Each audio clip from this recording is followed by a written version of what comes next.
Hello everyone and welcome back to TowerGate. It is TowerGate day number 731, 731, Sunday, March the 24th, 2019. Thank you so much for tuning in.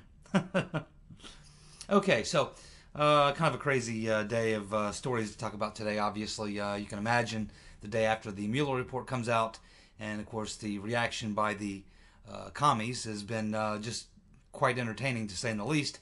I'm sure a lot of you have been enjoying watching some video clips, as I have, of all the usual suspects, and watching their reaction to the news that Trump's not going to be indicted, nor are any of his members of his family. He's not going to be impeached. There's nothing more to come. No more indictments. It's over. And but it's not over for them. They can't let go of it. And you know, I mean, it's almost getting to the point where some of these reactions almost rival the reactions from the 2016 election. Now, just think what we have to look forward to in the future. Imagine how they're going to react when all of these perps at the DOJ, FBI, and CIA are facing indictments. Think about how they're going to feel when Trump wins in 2020 in a fairly large landslide. He's going to win by more electoral votes than he won in the last election. I'm sure of that. So, you know, yes, it's been quite entertaining. I'm sure that the entertainment will continue throughout until these people are finally either driven out of office or they're replaced by some sane Democrats or something. But as long as they're around, we're going to be thoroughly entertained. And I'm sure you've all been enjoying that just like I have. We'll touch on some more of that as the day goes on here, but we'll get to some other things right now. So the first thing I want to talk about is, okay, so now, although we still have a long way to go to uncovering the real crimes that occurred during the 2016 election, there is one thing that has become obvious to every one of us, I would think, certainly Mr. Barr, people in Congress, right-thinking people in Congress with some common sense, as well as pundits and other people with some reasonable amount of common sense and understanding of exactly what we have learned up to this point.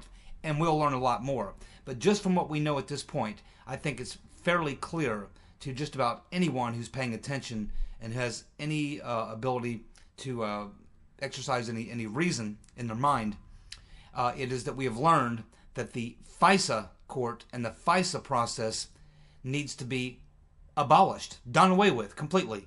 Now, that's my opinion.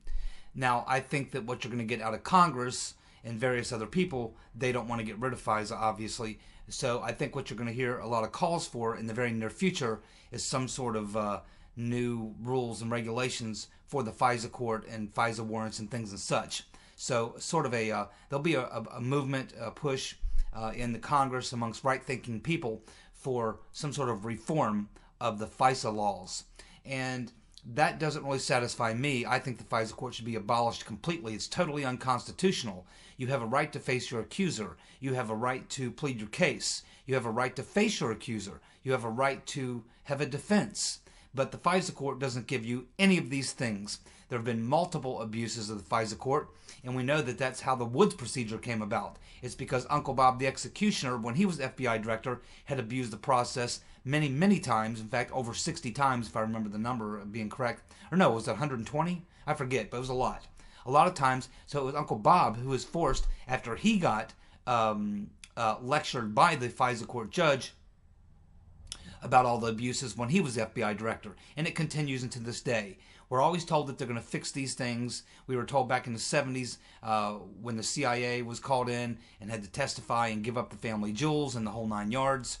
During the church committee hearings, we were told, well, these things will never happen again because we're going to put things in place to make sure they don't. But they do continue on and on and on. The same will be true with the FISA court. I don't care what type of rules or regulations they put in place. These people will break them. They will break them. They don't give a damn. They don't care. These people get power, and once they get that power, as far as they're concerned, there are no restrictions to their power. They can always find an angle to get around it, and that's exactly what they did in the 70s in the CIA. They continue to do. It's what they did at the FISA court.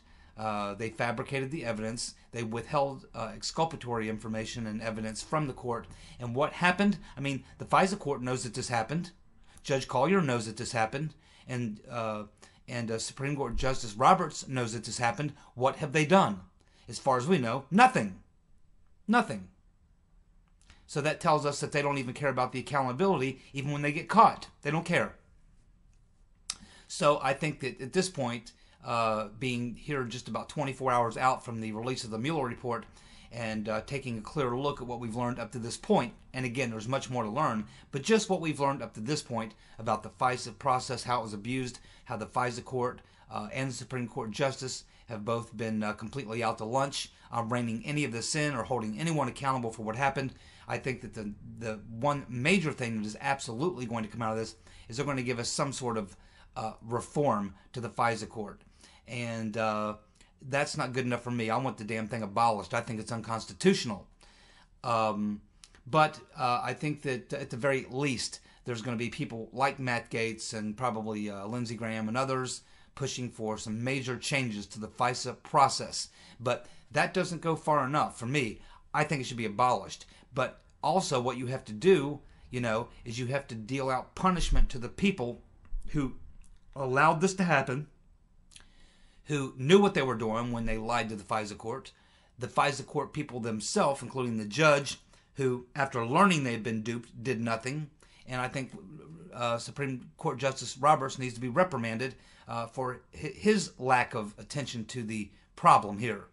So I do look for this to come in the very near future, calls for major reforms to the FISA court process, which I would not support, again, because I believe the FISA court should be abolished. I believe it's unconstitutional. But I do believe at the very least we are going to see some pushes for some major reforms in the FISA court, and that definitely needs to happen, at the very least. Well, as I was talking about before, Rachel Madcow's meltdown, you could tell that she obviously had been crying before she came out and did her segment, and you could see she was holding back the tears as she was trying to explain to our viewers that for the past 2.5 years she's been lying her ass off. Now, MSNBC, the reason these people are crying is because they realize, one reason, of course, they realize that they've made a hell of a lot of money and been able to jack up their ratings pretty good over the last 2.5 years by selling these lies. Now they realize that the lies have been exposed, and they all look stupid, and they can expect to lose a lot of viewers, because that's the only reason people tuned in every day, because that's where they went to get their Trump collusion dope. That's where they went to get their fix. And now that all of them have been put onto cold turkey, have to go cold turkey with no more Russian collusion lies, they're going to have a rough time tuning in anymore. So it's going to hurt their ratings, it's going to hurt their bottom line, and it's going to hurt a lot of these commentators, these so-called journalists who've made their careers in the last couple of years selling the lies. They look pretty stupid right now. But of course, if you look at MSNBC, you can see that that they didn't spend very much time at all dwelling on the facts that we learned on Friday, that the report had been delivered, no new indictments were coming, no more sealed indictments, and likely no problems for Trump or anyone in his family. But they've already moved on from that on MSNBC. In the very first panel I saw after the news came down, 3 or 4 of the people on the panel were saying, well, obviously Mueller was compromised. I don't believe Mueller. Regardless of what he said, I know there was Trump-Russia collusion. It smells to me like maybe a little conspiracy or a little cover-up. So MSNBC has already flipped the script. They're going to run for probably another year or so talking about whether or not Barr somehow and Mueller are colluding together to cover up Trump's crimes. That's what they'll be selling for the next year, and they'll have their investigations into that. And they'll be talking about the Southern District of New York, the Eastern District of New York, the D.C. area, Attorney General or whatever, or U.S. Attorney. Now, this, of course, is all going nowhere as well, and you don't have to be a genius to figure it out. Attorney General Barr is the head of the Justice Department. Doesn't matter which state it's in. He's over the Attorney General in New York. He's over the Attorney General in Eastern New York. He's over the Attorney General in D.C. or the U.S. Attorney in D.C. So Barr is probably a little busy with things right now, but as soon as he gets this thing out of the way, and as he gets more of an earful of this crazy stuff coming out of the Southern District of New York, you can bet that he's going to send a couple people down there, and he's going to say, okay, I understand that you're looking and doing some investigations into Trump and his family. We've already been through that. Do you have some information, that we don't have? Do you have some probable cause to justify the investigations that you're doing? Because if you don't, shut it down. Shut it down. Barr's not going to let this thing turn into a three-ring circus. I assure you that. Even if he's no fan of Trump, even if he's not a total white hat, even if he's not interested in pursuing prosecutions of the corrupt people at the FBI and DOJ, all that aside, I can tell you just from what I know about Barr, from what I've seen of Barr. I remember him before when he was there during Herbert Walker Bush. He's kind of a old school kind of. I think he is a guy who will, in a lot of ways, like Horowitz and all the rest, will try to protect their baby. That's their beloved Department of Justice. But he is not the type of person that's going to allow a lot of circus acts to be run under his watch. That's stuff that just, I'm pretty sure, just knowing what I do about Barr, that's the type of stuff that gets under his skin. He's not going to allow that kind of stuff to happen. So there's nothing going to happen in the Southern District of New York, Eastern New York, or anywhere else. It will provide plenty of fodder to keep the delusional nutcases on the hook for another year or two, while MSNBC and CNN and all the rest sell them some more dope on the line every day. But nothing's coming out of any of this either. It's over. Trust me. It is over for that side of the investigation. What happens on the other side remains to be seen. And another thing about Mad Cow, which is pretty disturbing, is that here she is, nearly about to crack up and bust into tears because the President of the United States was not found guilty or found to be colluding with a foreign government, specifically in this case a nuclear power, Russia, to fix the 2016 elections. She's crying, literally about to bust out in tears, because we found out that was not true. Now, in a sane world, a reasonable person would be celebrating. She would be, well, we're so happy to report to you that there was no Trump-Russia collusion. It never happened. And that's good news, because if it was true, that would be a problem. It would be a very big problem. Number one, you would have to have the president go through impeachment. He would be forced to resign. It would cause major chaos. It would trigger downturns in the markets. The economy would go south. It would be bad for a lot of Americans. It would also put us into a situation where we would now have to go face the Soviets, or the Russians in this case, and take them to task for it, and that could escalate something that into a place where we don't want it to go. Nothing but bad things would have come out of this for the country, and for people around the world if it went to full mass. But anyway, it's just disturbing, very disturbing, that you would have a news anchor, a top-rated news anchor on a major cable network, upset, ready to cry, because we didn't find out that there was some sort of a collusion or conspiracy going on between our government and Russian government or whatever, trying to fix an election. I mean, this shows you how sick these people are. And it tells you exactly what Trump says all the time, is that these people hate him more than they love America and the people living here. All those viewers of Rachel Maddow, Rachel Mad Cow, they ought to stop and think about that. Because the things that they and their hero, Mad Cow, wish for would have been very detrimental to them and their family and their friends and their country. But they don't give a damn, because they've got Trump derangement syndrome. What a nasty group of people. What a nasty group of people. Oh boy. So now that the Mueller investigation is over, I think a lot of people are feeling the same way I am, which is that now it's time to go on offense, hardcore offense. This is a moment that you see like in a football game where the other team had the momentum going their way, but all of a sudden you kick the ball off to them and they fumble the ball on their own 5-yard line, and you recover. Now you got the ball first and goal at the 5-yard line. And that's when you call in the big boys, and you run the ball directly up the gut, and you run it down their throat, and you try to punch it in. You go for massive, massive action. You put in the big boys, and you go for massive action. And that's exactly where we are right now. And what that means is Trump needs to declassify and release it all. He had been prevented from declassifying the Gang of Eight stuff, the Bruce Orr 302s, the 28 pages from the Carter Page FISA warrant, and some other things. Because if he did so, Mueller had already gone to court and said, if Trump tries to do this, we are putting his attorneys on notice and letting them know that will trigger an obstruction filing against him. So this is what blocked Trump from being able to declassify and release these documents. It's also what gave Rodenstein the protection and the cover he needed to block these documents from Congress. So now that this is all over, and Rodenstein, he's still around, but he really doesn't have much to say about anything. Barr is there, and he's got his own DA, Deputy Attorney General. So, and with everything that's out there, it's going to be hard for them to stop Trump from declassifying if that's what he wants to do. And I do believe that that's the very next thing Trump should do. As soon as the report comes out, and once everybody understands fully what the report says, it'll be actually Barr writing a summary of the report. And once that comes out, then Trump should certainly open up both barrels and declassify everything.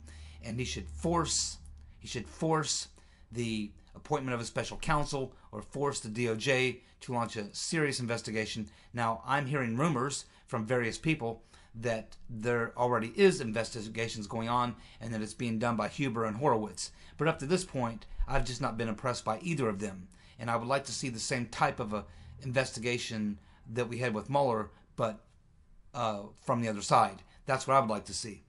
So we'll just have to wait and see what happens there. But yes, I 100% think Trump should declassify immediately as much as possible.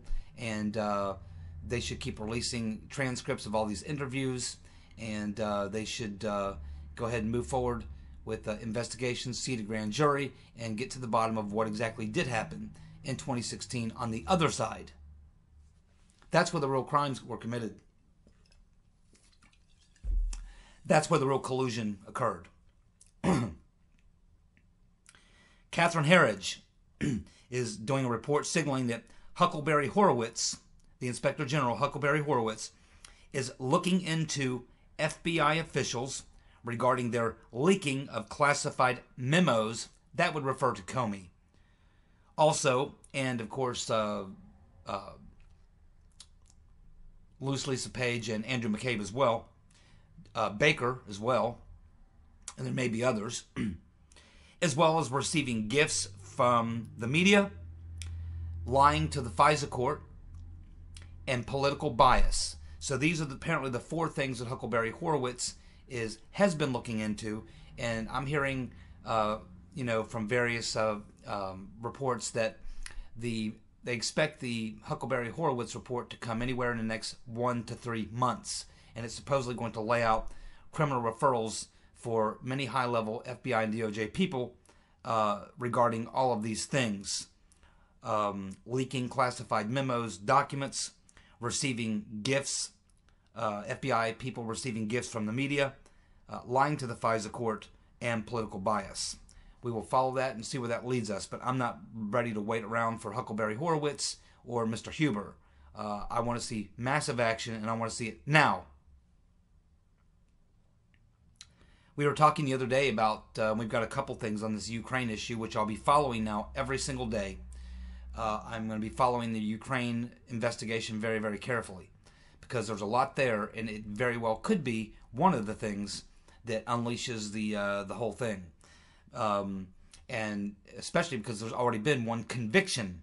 One individual has already been convicted of meddling in the U.S. 2016 election, giving information to U.S. persons that was held within the Ukrainian government. One person has already been convicted. There are 2 more who will probably be indicted very soon by this prosecutor, and there's much more to learn when we get the other side of it and find out who all they were colluding with. Now, one person we know that was speaking with Mr. Lyshenko, and he is the individual who's already been convicted, this Serhiy, Serhiy, Serhiy Lyshenko has already been convicted. He was communicating with Glenn Simpson of Confusion GPS.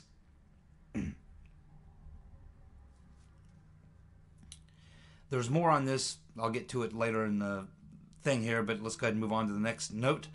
Yeah, this comment by Comey the other day that Comey basically doesn't want Trump to get impeached. So the day before they dropped the Mueller report, Comey's out there making a statement where he says that he doesn't want Trump to get impeached, that he doesn't care if Trump is found guilty of collusion or not, that he just wants to see that the system of justice in the United States is fair and equal and all that kind of bullshit. Man, you want to talk about dumbass. Comey is clearly a huge dumbass. This is the guy that ran this entire thing for the rotten Reverend Clinton, made sure that she was exonerated, set up the small group to make sure that did happen. Then he was the overseer of the entire frame-up operation against Trump before and after the election. He's the one who leaked the memos to his friend to leak them to the press for the sole purpose, in his own words, to get a special counsel appointed. Now all of a sudden we're supposed to believe that he really doesn't care? That he hopes Trump is not indicted or impeached? Doesn't care if Trump's found guilty of collusion or not? Really doesn't care? Bullshit! He cares a lot, because if he's not the first person indicted, he will certainly be the second. The only person who may beat him is McCabe. He is up to his eyeballs in a lot. Many lies, false statements, violations of the law. He signed off on the first FISA warrant. Man, he's got a lot of problems. A lot of problems. Then we have our good buddy over there at the Young Turds, Chink, saying, "Let me be clear." He said this on Twitter. "Let me be clear. Before we find out what's in the Mueller report, my contention has been that the collusion was after the election. I've said countless times that I don't care about tweets sent during the election. Hopefully Mueller investigated connections to Russia before and after the election." Oh man, Jink's losing his mind. He's got some sort of mental problems going on here, because just not more than a week ago I watched another clip of him admitting that he thinks that there's nothing to the Trump-Russia collusion thing. Now Mueller drops his report, and now Jink is trying to make the argument that Trump was colluding with the Russians to fix the 2016 elections after the election. Woohoo! Oh, he's lost his marbles completely, man. Completely. Well, that doesn't stop Ocasio-Cortez, the wild-eyed commie, from tweeting out, going on a Twitter rant, because she says Republicans in Congress, she goes on this Twitter rant, says Republicans in Congress,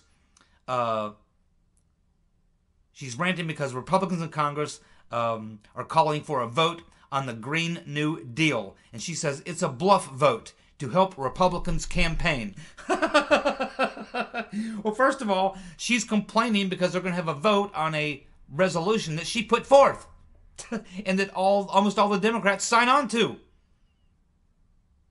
And then she's foolish enough to say, yeah, and the Republicans are going to use that for, election year politics. Well, of course they are. They'd be complete asses not to. You'd have to be a political incompetent not to use something like that against your opponent. That's what you do in politics, Commie Cortez. You take the ammunition that your opponent gives you and you use it. It's called politics, you moron. My God. Then, of course, as I was saying earlier, I was watching the coverage on over there at PMSNBC when they have this typical hack who's on there all the time, this Mehdi Hassan, and regarding the exoneration of President Trump and no further indictments coming, he says that exonerating Trump, in this case, has dangerous implications. No, finding Trump guilty of colluding with the Russians and that they were part of rigging our elections, that would have had dangerous implications, Mr. Hassan. But you're too big of an idiot to figure that out. He also said, quote, "Too many liberals and Democrats saw Mueller as some sort of messiah and made all sorts of predictions of arrests and indictments from him, which never panned out. And they need to own that." I think it was Schumer and Pelosi that put all their eggs in the impeachment basket, in the Mueller basket, especially when Trump does impeachable things every day in front of our eyes, like emoluments, Amazon, Puerto Rico, and hush money. You see, these people are completely unhinged, man. This is not... These people... I'm serious, man. I've said this before. I'm going to say it again.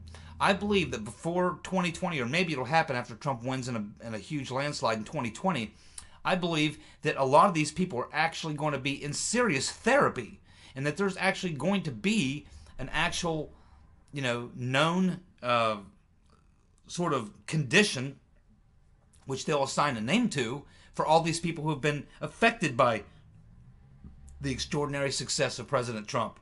And they can't handle it. I mean, this is a real sickness, man. This guy's got a lot of problems. Right here. And, of course, we're hearing about the Democrats. They want to subpoena Mueller. You know what? I think there's nothing more. Nothing that the Republicans want more than two things. Number one, for the Democrats to force the full release of the entire Mueller report, unredacted, because what that would mean is that the Republicans would immediately be able to say, okay, because you released the report, now you have to release all the investigative information as well that you used to come to that conclusion. And that will be a lot of fun, because there'll be a lot there and a lot of things that Uncle Bob will have a lot of problems explaining, because through the course of his investigation, he had to stumble onto tons of crimes by the other side, which it appears that he's not going to indict a single one of them, charge a single one of them, or even accuse a single one of them. So he knows about a lot of crimes that he stumbled onto that he did nothing about. And that's a problem. So yes, go ahead. And I'm sure that every single damn Republican on every committee in both houses of Congress would love it if they called Mueller in, because I'm sure they have a lot of questions for Uncle Bob. Because there's about 100 things that he did during his investigation which need to be answered for, which are completely contradictory from what you see in almost all typical special counsel investigations. If the Democrats force Uncle Bob in there, basically, he's not going to say anything to the Democrats any more than what he put in his report about Trump-Russia collusion, the fact that there wasn't any, or he couldn't prove any of it. But what will happen is he will get shredded, absolutely shredded, by Republicans taking him to task for all the other things that he did and for the crimes that he uncovered and did nothing about. Yeah, I'm 100% with you, Nancy and Chuck. Let's go ahead and bring in Uncle Bob, and let's go ahead and release the entire report, unredacted. Let's go ahead and do that. I support it 100%. Lindsey Graham gave a speech on Friday night at the Mar-a-Lago, where he's hanging out down there with Trump. And he was talking about reopening the investigation into the Reverend Clinton's emails, looking into the dossier and the FISA and all that kind of stuff. And in doing so, the crowd broke out in a chant of, "Lock her up, lock her up." Can you imagine Lindsey Graham standing there with a room full of people chanting, "Lock her up"?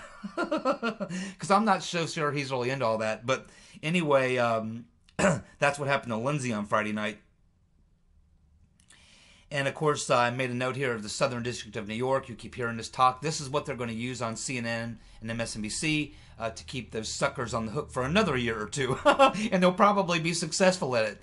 They'll keep these people... You think these people are so stupid that after being misled and lied to and screwed around with for the past 2.5 years, do you think that they're even halfway smart enough to realize they've been duped and they'll finally turn it off?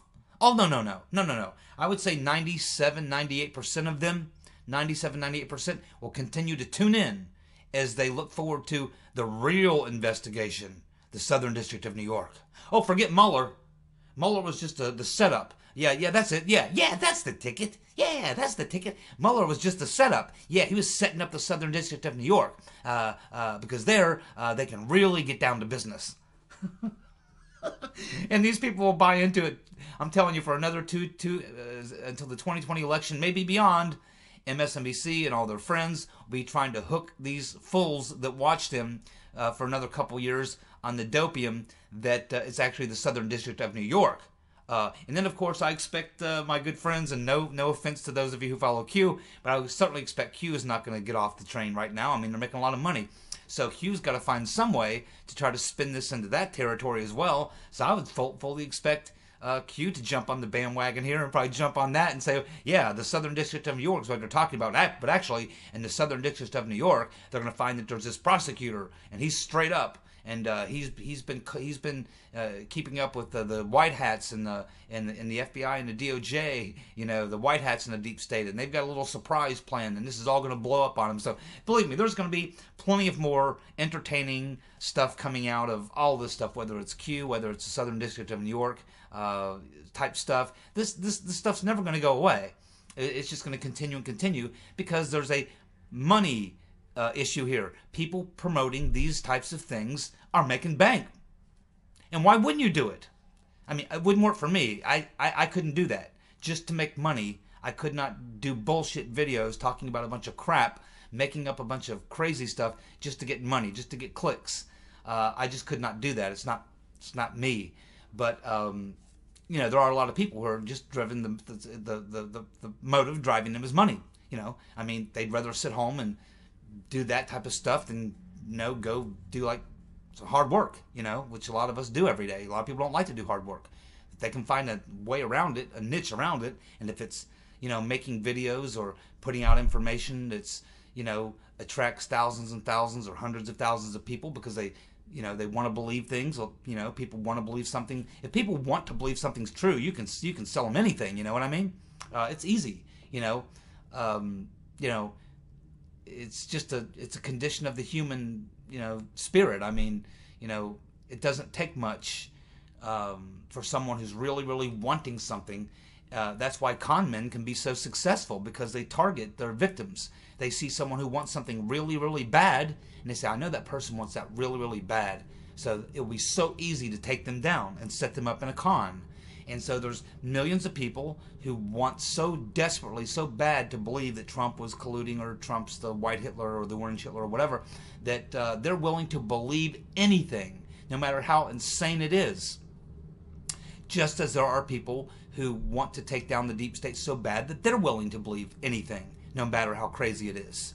So, I just want to kind of be, somewhere in this, as much as I can be, honestly, in the honest and sane category of people just trying to honestly cover the events of a major story, which I believe is one of the maybe most important stories, political stories in the history of our country. And that's why I locked onto this story and have been following it for so long. It's not because I'm looking to make money off of it, because as all you know, I don't make a penny off my videos, and I have no interest in that. Although I do admit that when it's all said and done, I've got quite a bit of information. I may write a book, or I may write a movie script, or a book that becomes a movie script, or whatever. And if I happen to make money from that, that's fine. But money is not my driving, motivating factor at this point, and that may not ever even happen. It's just something that's out there. But that was never the purpose, and that's not why I do it. I do it because I'm just damn interested in the damn story. That's really it. I'm as interested as you guys are, and I want justice. That's it. I'm a justice fighter. I'm a freedom fighter and a justice fighter. And I think it's important for the country, and I think we have to get this right this time. Too many of these other things have gone. The JFK assassination, many other things. I believe in a lot of ways, 9/11, there was a lot of problems with that. We've let these things go, and we've not called these people out. And at some point you just have to put a stop to it. And I think this is the place where I decided this was where I had to put my foot down. I wasn't really old enough during the JFK. I was just a child, like 10 months old when he was assassinated. So, I wouldn't have been able to do anything about it. But I am of an age now. I'm living through this experience, and I want to be part of the group of people who say, that's it, this is enough. We've put up with this kind of crap from the deep state for far too long, and we need to hold some people accountable and let them know that in the future this type of stuff is not going to slide. You are going to pay a price for it. We need to clean it up, my friends. We need to clean it up.